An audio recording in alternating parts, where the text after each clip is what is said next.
عیدین اسلامی تاریخ کا بہت بڑا ایونٹ، جس میں تمام مسلمان اپنی خوشیوں کا اظہار کرتے ہیں۔ اسلامی روایات میں خوشی کیسے منانی چاہیے، وہ اس کا بہترین انداز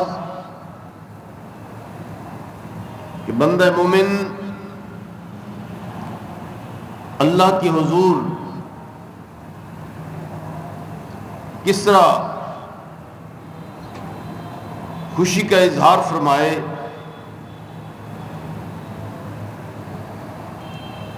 عمومی طور پر عرب کے ہاں لو لعب،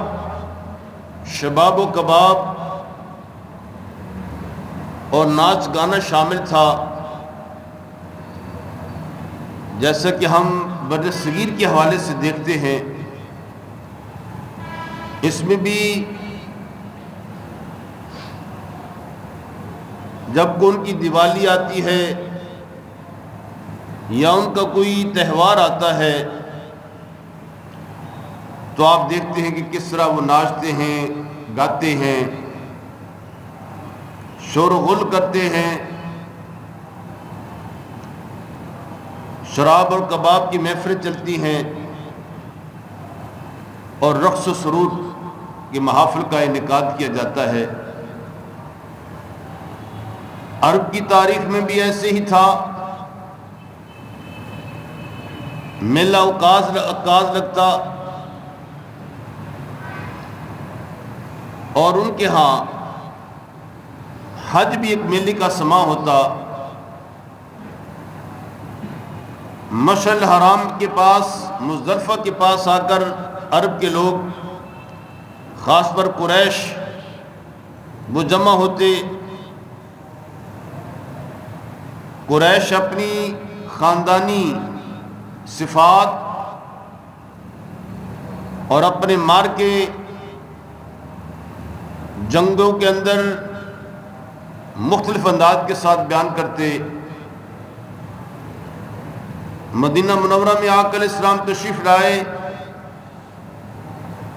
تو جنگ بیعاص اور دوسری جنگوں میں ان کا شاعری کے انداز کے ساتھ اس دن کے اندر بہت بڑا چرچا ہوتا۔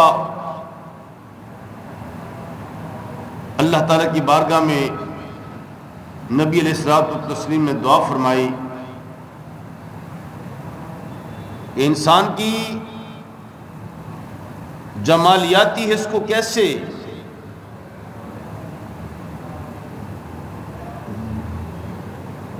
دوام بخشا جائے، اس کی خوشیوں کا اظہار بھی ہو،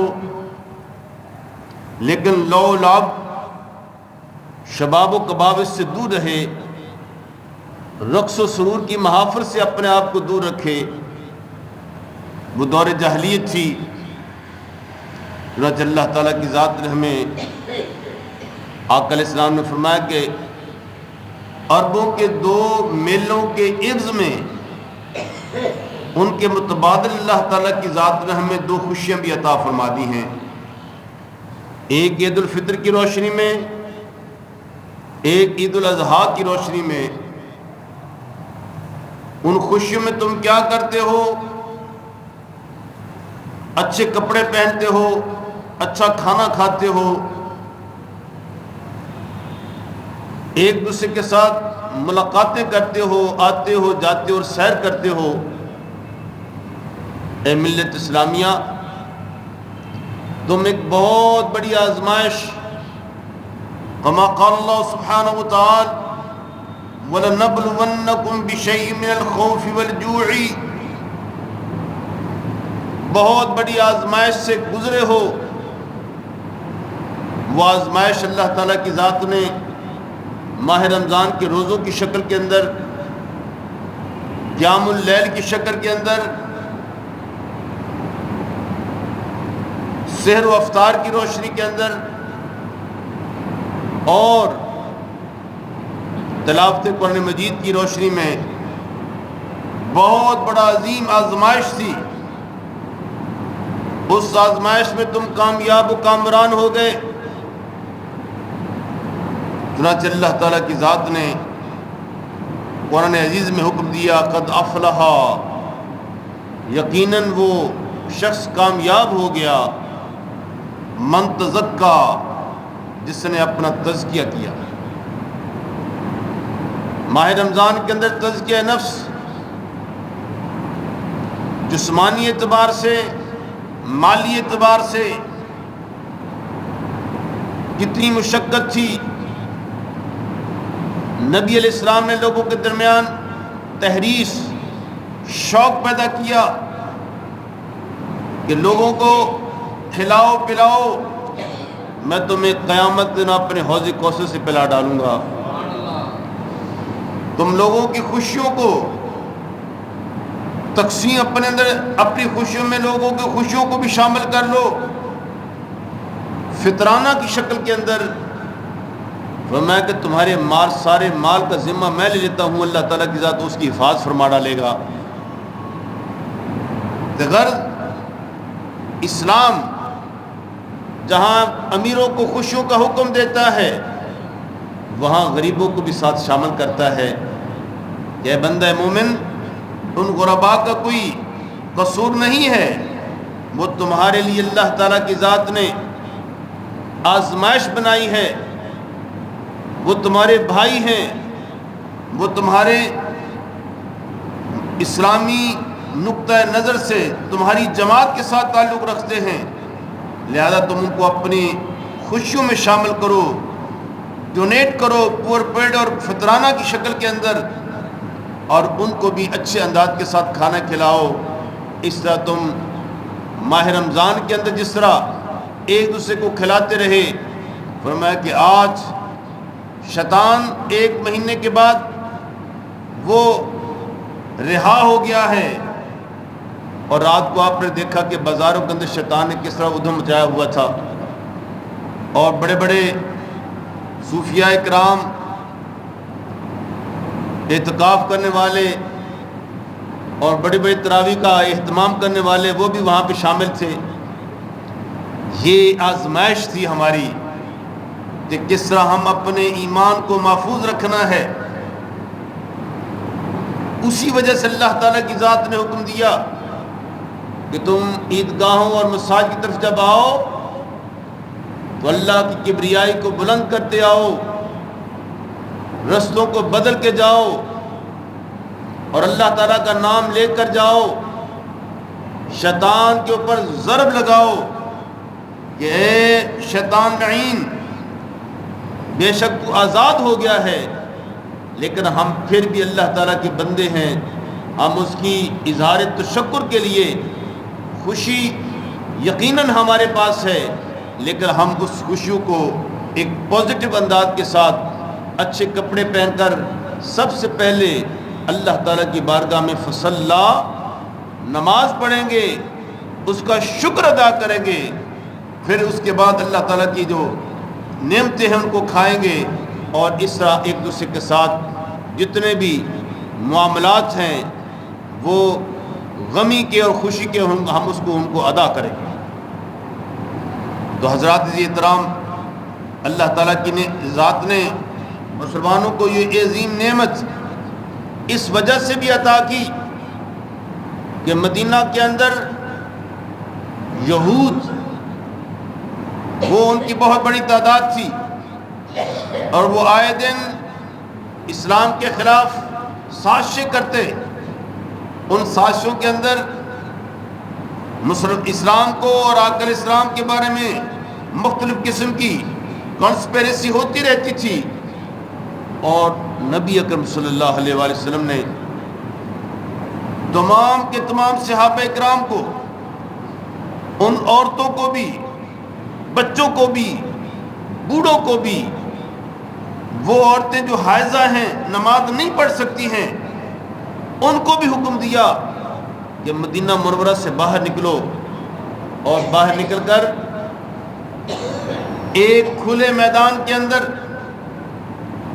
اللہ اکبر لا الہ الا اللہ واللہ اکبر وللہ الحمد، اس کا ورد کرو۔ ایک تو شرک کے خلاف کلمہ حق کو بلند کرو، دوسرا غیر مسلم یہود، نصارہ اور منافقین اور مشرکین مکہ، ان کو دکھاؤ ہم وہ لوگ تھے کہ جو مکہ مکرمہ کے اندر اللہ کا نام نہیں لے سکتے تھے، ہم پر طرح طرح کے ظلم، طرح طرح کی مصیبتیں، طرح طرح کی سزائیں، اور کوئی ایسی سزا نہ تھی جو بلال، سیدنا عمار اور تمام غریب مسلمان جو دار اسلام میں داخل ہوتے تھے، ایون کہ آقا علیہ السلام کے لیے کیا کیا مشکلیں اور مصیبتیں اور ان کے لیے کیا کیا رکاوٹیں کھڑی کی، لیکن آج نبی اکرم صلی اللہ علیہ وسلم سب مدینہ کے لوگوں کو ایک کھلے میدان کے اندر لے جا کر پوری کفر کی طرف آواز دینا چاہتے تھے کہ اے الکفر ملت واحدہ، یہود ہو، نصارہ ہو، مشرکین ہو، دیکھ لو ہم وہ قوم ہیں کہ جن کا نام لینے کے لیے پابندیاں لگی ہوئی تھیں، لیکن آج اللہ کا فضل ہو گیا ہے، اور اللہ تعالیٰ کا فضل ہونے کے ساتھ ساتھ کہ اس کا اعلان، اللہ تعالیٰ کی توحید۔ تم بتوں کے رسیا تھے، ہم اللہ اکبر، تم حبل اکبر کہتے تھے، عزا اکبر کہتے تھے، لات اور منات اکبر کہتے تھے، لیکن ہم نے سارے کے سارے بتوں کو تج کر دیا اور اپنے رب کی توحید کا ذکر کر کے اللہ اکبر کے نعرے کو بلند فرما دیا ہے۔ یہ وہ فکر تھی اس دور کے اندر کہ مسجدوں سے نکل کر کھلے میدان کے اندر پورے کے پورا مدینہ منورہ، اس میں حائضہ عورتیں بھی، اس میں باندیاں کہنے لگی یا رسول اللہ ہمارے پاس تو ایک دوپٹہ بھی نہیں ہے، میری بہن کے پاس، میں کہ اپنی بہن کا دوپٹہ تم دونوں کے ایک ہی دوپٹے میں چل کر آؤ۔ جو نماز نہیں پڑھتی ہیں، پیریڈز میں ہیں، ان سے کہا کہ کوئی بات نہیں، نماز نہ پڑھو لیکن ہماری دعا کے اندر شامل ہو جاؤ، اور وہاں پہ آ کر تاکہ قوت کا، اور آقا علیہ السلام سب لوگوں کو شامل کرنا چاہتے تھے، نماز پڑھنے والیاں ہیں، نماز نہیں پڑھنے والی ہیں، سب بھی نماز نہیں پڑھتی تو کوئی بات نہیں، وہاں پہ انتظار کرو، اور مسجد و عیدگاہ کے اندر تم ہماری دعا کے اندر شامل ہو جاؤ۔ اور اسلام کا ایک عظیم ایونٹ تکبیرات کے ذریعے سے اور مختلف کلمات کے ذریعے سے، اور فرمایا کہ آقا علیہ السلام فرمایا کہ جگہ بدل کے جاؤ، اس وجہ سے کہ ایک تو شیطان کے اوپر ضرب، دوسرا یہ ہے کہ وہاں پہ یہود تھے، فرمایا کہ یہود کو جتلانے کے لیے تم ہمارے اسلام کو قبول نہیں کرتے ہو، دیکھو یہ کلمہ حق جو ہے اللہ اکبر لا الہ الا اللہ واللہ اکبر وللہ الحمد، یہ کلمہ بازاروں کے اندر بھی اللہ تعالیٰ کی ذات نے ہماری زبان سے جاری فرما دیا، اور شیطان کو بھی یہ زجر و توبیخ، اس کے اوپر ٹونٹ، اس کے اوپر تانا زنی کہ تو بے شک آزاد ہو گیا ہے، گلیوں میں بازاروں کے اندر سب سے بری جگہ ہوتی ہے، وہاں پہ تو لوگوں کو گمراہ کرتا ہے، لیکن دیکھ کل تک یہ لوگ مسجدوں کے اندر اللہ کا ذکر کرتے تھے، لیکن آج اپنی محبت کا اظہار کرنے کے لیے گلیوں، بازاروں اور مختلف جگہوں کے اوپر، پارکوں کے اندر بھی اللہ کا ذکر ہو رہا ہے۔ اے شیطان لعین، کتنا تو ہم کو روکے گا، دیکھ لے ہم اللہ کے ذکر کو مسجدوں سے نکال کر گلیوں اور محلوں کے اندر لے کر آ گئے۔ یہ وہ فکر ہے، لیکن شیطان تو آپ دیکھتے ہیں کہ وہ تو ہے ہی ہے۔ آج کے دور کے اندر شیطان اکبر امریکہ کی شکل کے اندر، اسرائیل کی شکل کے اندر، اور برطانیہ کی حکومت کی شکل کے اندر، مودی کی شکل کے اندر، یہ شیطان ہمارے سامنے موجود ہیں۔ ان کا مقابلہ کرنا ہے اس وقت، اور اس کے لیے قوم کو جہاد کے لیے تیار کرنا ہے۔ کہ جس طرح اس قوم نے بحمدہ تعالی اپنے بھوک کے ذریعے سے، اپنے راتوں کو اللہ تعالیٰ کی بارگاہ میں قیام کے ذریعے سے ایک تاریخ ساز کردار ادا کیا کہ یہ قوم ملت اسلامیہ اس کی عظمت کو دیکھیں کہ اللہ کے حکم کے بنا پر انہوں نے اپنے اوپر حلال چیزوں کو بھی ممنوع کرا دے دیا. کھانا حلال تھا، پینا حلال تھا، شادی شدہ کے لیے بیوی حلال تھی، لیکن آپ دیکھتے ہیں کہ اللہ کا حکم آ گیا، اللہ کی رضا کے اوپر انہوں نے اپنے اوپر حلال چیزیں جو تھیں وہ خاص مخصوص وقت کے لیے اپنے اوپر منع کر لی. اب یہ اعلان اس وجہ سے بھی ہے، اس وجہ سے بھی اعلان کرنا ہے کہ اے ملت اسلامیہ، اے مسلمانوں، تم عظیم قوم ہو جب تم اللہ تعالیٰ کے حکم کے مطابق ایک حلال چیز کو اپنے لیے وقتی طور پر اس سے دستبردار ہو جاتے ہو، تو جو حرام چیزیں ان کا مقابلہ کیوں نہیں کر سکتے ہو؟ جھوٹ کو، بغض کو، اناد کو، حسد کو، جو حرام چیزیں ہیں، ناجائز چیزیں ہیں، غیبت ناجائز چیزیں ہیں، ظلم اور ناانصافی وہ ناجائز چیزیں ہیں، ان کے خلاف ہمیں جہاد کرنا ہے، کیونکہ ہم نے نفس کے ساتھ جہاد کر لیا. اب ملت اسلامیہ کے اندر ایک جذبہ جہاد کہ اللہ تعالیٰ کی ذات کو دشمنوں کے مد مقابل کس طرح بلند کر سکتے ہیں، وہ فکر آج ہمیں اس چیز کا درس، اور آج کس دور کے اندر وہ میسج ہے. آج کے دور کے اندر اپنی ذات سے وہ پیغام اپنے نفس کے اندر یہ غور و فکر کر کے کہ اے ملت اسلامیہ، اے بندہ مومن، تو اپنے اللہ کی محبت کے اندر اپنے اندر کے شیطان کے خلاف جنگ کرتا رہا. تمہیں تکلیف بھی تھی، تمہیں بھوک بھی لگ رہی تھی، پیاس بھی تھی، رات کو تھکاوٹ بھی تھی، لیکن قیام تم نے دن کو روزہ بھی رکھا، قیام بھی کیا، اور تلاوت قرآن مجید. ایون کے لوگوں نے اپنے گھروں کو، دنیا کے اندر اپنے گھر بار کو چھوڑ دیا، کاروبار کو چھوڑ دیا، بیوی بچوں کو چھوڑ دیا، اور مسجدوں میں آ کر اعتکاف شروع کر دیا. یہ ہماری بہت بڑی تاریخ اسلام کے اندر ہمارے لیے نمونہ عمل. کہ لوگوں، ہمارے چند لوگ ہیں، آج سے ہم نے عہد کرنا ہے کہ اگر اللہ تعالیٰ کی ذات کا حکم ہوا تو جس اعتکاف کے اندر یہ لوگ ہمارے بھائی اپنے دنیا کے اندر رہ کر، اور بہت سے لوگ جو ہیں وہ مکہ مکرمہ اور مدینہ منورہ میں ایک اسلام کا بہت بڑا ایونٹ وہ عمرہ کی شکل میں ادا کرنے کے لیے وہاں پہ اللہ کی کبریائی کرنے کے لیے چلے گئے ہیں. تو اس طریقے سے ہم نے یہ ایک ریہرسل، ایک ایسی ایکسرسائز ہے جس کے لیے ہم نے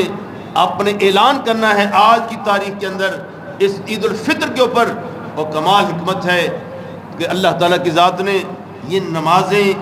اس کی بڑی حکمت رکھی گئی ہے کہ آپ نماز پنجگانہ اس محلے کے اندر جتنے بھی لوگ ہیں ان کے ساتھ ایک انٹریکشن. نماز جمعہ تمام کے تمام شہر کے لوگ ایک جگہ پہ اکٹھے ہو جائیں اور اپنے شہر کے جتنے بھی معاملات ہیں ان کے بارے میں وہ گفتگو کریں. فرمایا کہ پھر جب سال گزر جاتا ہے تو تمام کے تمام جتنے بھی سرکردہ لوگ ہیں وہ ایک عید، یعنی پورے ملک کے لوگ وہ ایک جگہ پہ اکٹھے ہو جائیں اور نماز عید ادا کریں. اور وہاں پہ حکمران وہ پوچھے کہ لاہور کے مسائل کیا ہیں، ہندوستان وہ بلوچستان کے مسائل کیا ہیں، اس کے اندر کوئٹہ کے مسائل کیا ہیں، وہ سارے مسائل کو ڈسکس کرے. یہ ہے عید الفطر کا مقصد کہ پورے ملک کے معاملات کو ڈسکس کیا جائے حاکم وقت کے سامنے. اور جتنے بھی یہاں پہ لوگ ہیں ڈی سی اور ایس کمشنر حضرات وہ جا کر وہاں پہ بیٹھے اور کہا کہ یہ معاملات ہیں. پھر اس کے بعد حج کا موقع آ جاتا ہے تو کیا عظمت ہے کہ پوری دنیا کے مسلمان حکمران وہ ایک جگہ پہ جمع ہوں اور وہاں پہ سعودی یا کسی کو بھی تم نے اپنا خلیفہ مقرر کیا ہے اس پہ جا کر یہ کہیں کہ اے خلیفہ وقت، ہمارے ملک کا یہ مسئلہ ہے، ہمارے ملک کا یہ مسئلہ ہے، ہمارے ملک کا یہ مسئلہ ہے. اور اس طرح ایک عالمی اجتماع، اسلام کا عالمگیر پیغام، اسلام کا عالمگیر میسج حج کی شکل کے اندر اور عید الفطر کی شکل کے اندر، اسلام کا پورے ملک کی شکل کے اندر،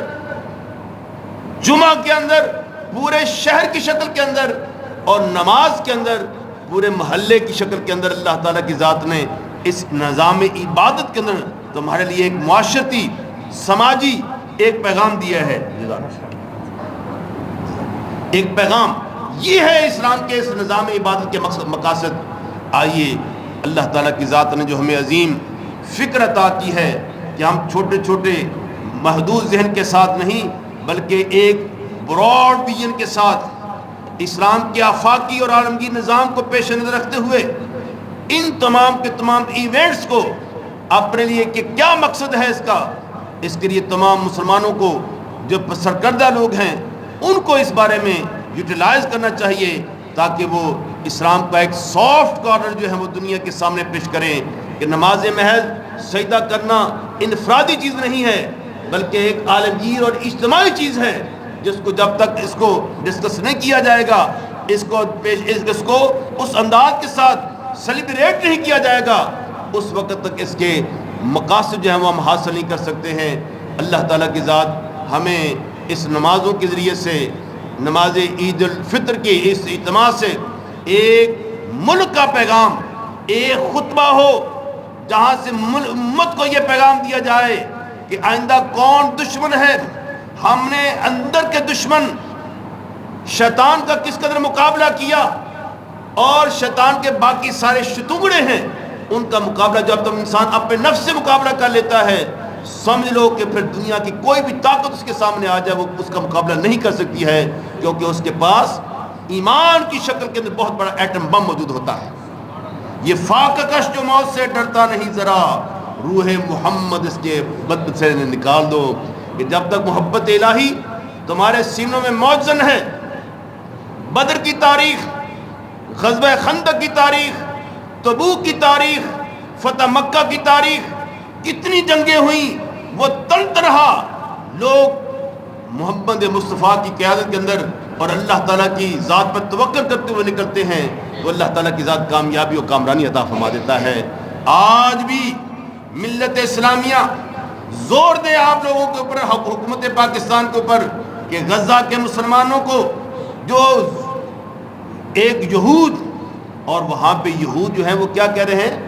ہم خیبر کا بدلہ لے رہے ہیں کہ تمہارے اسلام کی وہ 14 سالہ تاریخ کو آپ وہ ہر جگہ پہ اس کو ریوائز کرتے ہیں کہ مسلمانوں نے کہاں کہاں ہم پر ظلم کیا ہے، ہم اس کا بدلہ کیسے لے سکتے ہیں. تو آج حضرات عزیز احترام وہ لوگ کیا اعلان کرتے ہیں کہ ہم خیبر کا بدلہ لے رہے ہیں، اور یہاں تک انہوں نے کہہ دیا کہ غزہ کے بعد جو خیبر کی جگہ بے آباد ہو گئی ہے، جہاں پہ مسلمانوں نے ہمیں ذلیل و رسوا کر کے نکالا تھا، مدینہ کے اندر وہاں پہ بھی ہم پہنچنے والے ہیں. کیونکہ ان لوگوں کو اسلام وہاں پہ نہیں، اسلام تمہارے دلوں کے اندر ہوتا ہے. لوگ کہتے ہیں یہ مکہ مکرمہ مدینہ منورہ، اور مکہ مکرمہ کے اندر تو ابو جہل بھی رہتا تھا، ابو لہب بھی رہتا تھا. ہمیں مکہ مکرمہ اور مدینہ منورہ میں اگر ضرورت ہے کن لوگوں کی، جو صدیق اکبر کا مقام رکھتے ہوں، جو عمر فاروق کی نقش قدم پر چلنے والے ہوں، جو عثمان غنی اور حیدر کرار، اور جب موقع آئے تو امام حسین رضی اللہ تعالیٰ کے کردار کو زندہ کرنے والے ہوں. یہ وہ لوگ چاہیے. وہاں پہ تو مدینہ منورہ کے اندر رئیس المنافقین عبداللہ ابن ابی بھی تھا جس نے مسجد زرار بنائی ہوئی تھی، وہ بھی مسجدوں کے اندر عبادت کرتے تھے. لیکن اللہ تعالیٰ کی ذات نے آقا علیہ السلام سے کہا یہ منافق لوگ ہیں، یہ ہائپوکریٹک انداز کے ساتھ ظاہر تو مسلمان ہیں، اندر سے یہ یہود نصارہ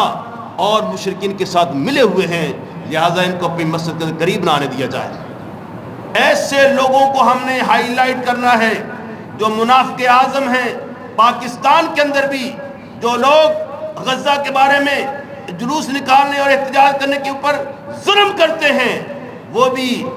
آپ یاد رکھیں کہ جو کسی کے ساتھ مشابہت اختیار کرتا ہے وہ اسی قوم کے ذر ہوتا ہے. تو خالف الجہود والنصارى، عیسائی یعنی کہ جس ہم دیکھتے ہیں کہ جس طرح اسرائیل ظلم کر رہا ہے اور احتجاج، میں حیران ہوتا ہوں کہ آپ ہم سے زیادہ احتجاج یورپ کے اندر، امریکہ کے اندر اور جتنے بھی جن کے ہاں انسانیت ہے، جن کو ہم کافر کہتے ہیں، ان کے دلوں کے اندر بھی انسانیت کا احترام ہے، لیکن ہمارے ہاں انسانیت کا احترام نظر نہیں آتا ہے. انسانیت سوز واقعات اس کو یہ اسرائیل اور یہاں کی حکومتوں کے اندر کوئی فرق نہیں رہ جاتا ہے کہ کس طرح انسانیت سوز کردار ادا کیا جاتا ہے مسلمانوں کے اوپر. وہ تو ہم سمجھتے ہیں کہ غیر مسلم ہے، یہاں پہ تو مسلمان کے اوپر جو ظلم کر رہا ہے وہ غزہ سے کم نہیں ہوتا ہے، وہ اسی انداز کے ساتھ ہو رہا ہے، کیونکہ وہ ساری ایکسچینج کر رہے ہیں کہ اگر آج کوئی اور حکومت ہوتی تو فلسطین کے بارے میں جرأت نہ ہوتی اسرائیل کو، امریکہ کو اور برطانیہ کو، کیونکہ یہ پاکستان کی فوج الحمدللہ دنیا کی عظیم 5ویں بڑی فورس ہے، ایٹمی قوت ہے. ہم صرف ڈراوا ہی دے دیں ان کو تو وہ لڑ جائیں گے، کہ ان کو پتہ ہے کہ یہ موت سے ڈرنے والے نہیں ہیں. موت سے ڈرنے والے یہ انڈیا کے لوگ ہیں، مودی ہوتا ہے، اور اس طرح برطانیہ اور افغانستان کی تاریخ ہم دے سکتے ہیں کہ کس طرح یہ کوئی ان کے پاس جنگ و دو نہیں، لیکن ایمان کی قوت ان کے پاس موجود تھی. اللہ تعالی ہماری یہ حاضری قبول فرمائے. اور اس طرح علمی باتیں، یہ تو ایک عالمی سطح کی باتیں تھی، اسلام کا جو براڈ ویژن ہے اس کو ہم نے پیش کیا، لیکن اللہ تعالیٰ کی ذات کا فضل ہے کہ اس میں ہمیں عید ہے. یہ عید ایسی 2 رکعتیں واجب ہیں، ان کی قضائی نہیں ہے، ان کی قضائی نہیں ہے. اور اس میں نبی اکرم صلی اللہ علیہ وسلم کے بے شمار حدیثیں روایت ہیں، لیکن امام ابو حنیفہ رحمۃ اللہ علیہ کہ اسکنوا فی الصلاۃ، نماز کے اندر سکون سے نماز پڑھا کرو. سب سے کم جو رفع یدین ہے وہ ہم اہل سنت حنفی ہمارے ہاں آتی ہے. امام شافعی رحمۃ اللہ علیہ وہ 11 مرتبہ ہاتھ بلند کرتے ہیں، اور اس طرح اہل حدیث حضرات وہ بھی 9 مرتبہ بلند کرتے ہیں. لیکن کم سے کم جو رفع یدین کرنا ہے وہ ہمارے ہاں یعنی کہ ہمارے علماء نے اس کو ترجیح دی ہے کہ آقا علیہ السلام کی اس حدیث پر عمل کیا جائے. اور یہ بھی کہ جب کوئی بندہ شامل ہو جائے، دوسری رکعت میں شامل ہو گیا ہے، تو اس کے لیے یہی ہے کہ وہ کسی نہ کسی جگہ کے اوپر آ کر 3 تکبیریں اللہ اکبر بغیر ہاتھ اٹھائے وہ بلند بھی وہ پڑھ لے، تاکہ کیونکہ یہ تکبیریں واجب ہیں. کیا ہیں؟ یہ تکبیریں واجب ہیں. اور اس انداز کے ساتھ ہم نے آپ پہ نماز پڑھنے کے 2 رکعت میں نفل واجب عید الفطر، یہ بات اللہ تعالیٰ کی مقبلہ شریف کی طرف پیچھے امام کے اللہ اکبر پہلے سنا پڑھی جائے گی، اس کے بعد 3 تکبیریں آپ نے بلند آواز کے ساتھ ہاتھ کر کے 3 مرتبہ اللہ اکبر اللہ اکبر اللہ اکبر کہنا ہے. اس کے بعد رکعت مکمل ہوگی. اس کے بعد دوسری تکبیر دوسری رکعت آئے گی، وہ رکوع سے پہلے وہ آپ نے ادا کرنی ہے. 3 تکبیریں پڑھنے کے بعد چوتھی تکبیر کے اندر آپ نے رکوع میں چلے جانا ہے. اس طرح یہ 6 تکبیریں آپ کی مکمل ہو جائیں گی، اور اس کے بعد خطبہ پڑھا جائے گا. اللہ تعالیٰ کی ذات ہماری یہ حاضری اس نیت کے ساتھ کہ اللہ تعالیٰ قبول فرمائے، اور ملت اسلامیہ کے اوپر جو ذبح حالی ہے اس کو اللہ تعالیٰ کی ذات دور فرما دے. تمام محبت کے ساتھ جو دوست ہیں وہ دعا کریں اللہ تعالیٰ کی ذات ہمارے لیے، اس ملک کے لیے اور سب کے لیے اللہ تعالیٰ آسانیاں پیدا فرما دے. آمین. وآخر دعوانا الحمدللہ رب العالمین.